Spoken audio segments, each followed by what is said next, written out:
मां भारतेश्वरी मैया रुक्मिणी के साथ हुई। लक्ष्मी का वर्ण गोविंद ही करते हैं। कुछ कुछ लोग कहते हैं कभी कभी भाषा में, व्यवहार में, अरे साहब उनका क्या, वो तो करोड़पति आदमी है।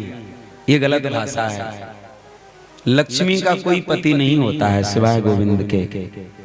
अगर आपको कहना है, उसकी प्रशंसा करनी है, तो लक्ष्मी पुत्र कहिए, लक्ष्मी पुत्र कहिए, ठीक है।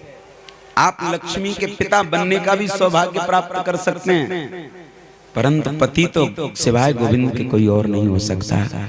वो मां है। रावण ने ये गलती करना की कि मां भगवती को हरण करके ले गया। उसका परिणाम आप जानते हैं। शिशुपाल भी उन्हीं में से है। 3 जन्मों के लिए श्राप लगा था, जिसमें ये पहले जन्म में हिरण्याक्ष हिरण्यकश्यपु बने। ये किसका श्राप था मालूम है? ब्रह्मा जी के 4 बेटा हैं, सनक, सनंदन, सनातन, सनत कुमार, जो कई दिनों की तपस्या के बाद एक बार बैकुंठ में गए। और बैकुंठ में जाने के बाद जो द्वारपाल हैं जय और विजय, उन्होंने रोक दिया, बोले अंदर प्रवेश वर्जित है, अभी सरकार ने भोजन किया, आराम कर रहे हैं। तब संतों से नहीं रह गया, उन सनत कुमारों से। एक बात बताएं, ये जो क्रोध है ना, ये बहुत रद्दी चीज है, बहुत जल्दी आ जाता है। और अच्छा, कभी आपने अनुभव किया है, जहां भी मामला बिगड़ता है, क्रोध में कुछ कहने के बाद ही बिगड़ता है। हमने एक दिन भागवत जी में पढ़ा कि जिसको अग्नि भी नहीं जला सकती, उसको क्रोध जला देता है।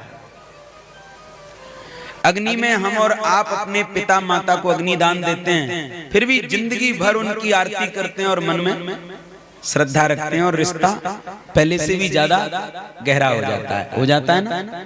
परंतु जीते जी जब क्रोध आता है, क्रोधाग्नि में जब हम जलने लगते हैं, तो जीते जी भाई से भाई छूट जाता है, पिता से पुत्र छूट जाता है, पति से पत्नी का तलाक हो जाता है, गुरु से शिष्य दूर हो जाता है, मालिक से नौकर दूर हो जाता है। होता है ना।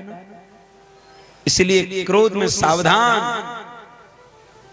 जब क्रोध आए ना, उस टाइम पर वाणी का संयम रह जाए, पर ऐसा होता नहीं है। भागवत जी में लिखा है कि जब काम और क्रोध जीव के हृदय में आते हैं, तो ज्ञान कंदराओं में चला जाता है, उस टाइम पर नहीं रहता। अगर उस टाइम पर वाणी का संयम रहे, विवेक रहे, तो क्यों किसी का पतन हो।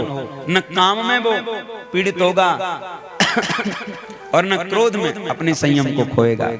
बहुत कम लोग होते हैं मेरे बंधुओं, मेरी माताओं, कि जो अपने क्रोध में भी अपने वाणी को संयमित रखते हैं, अपनी मर्यादा को पहचानते हैं कि हम छोटे हैं या बड़े हैं, हमको क्या बोलना चाहिए क्या नहीं। एक और निवेदन करूं, बोलना तो बच्चा 1.5 साल का सीख जाता है, 1.5 या 2 साल का स्पष्ट बोलना सीख जाता है, परंतु कैसा बोलना चाहिए, कब बोलना चाहिए और क्या बोलना चाहिए, ये पूरी जिंदगी भर नहीं सीख पाता आदमी।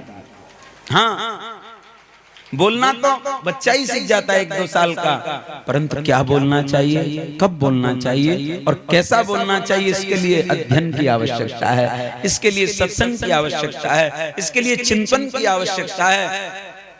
वही बहुत दुर्लभ है।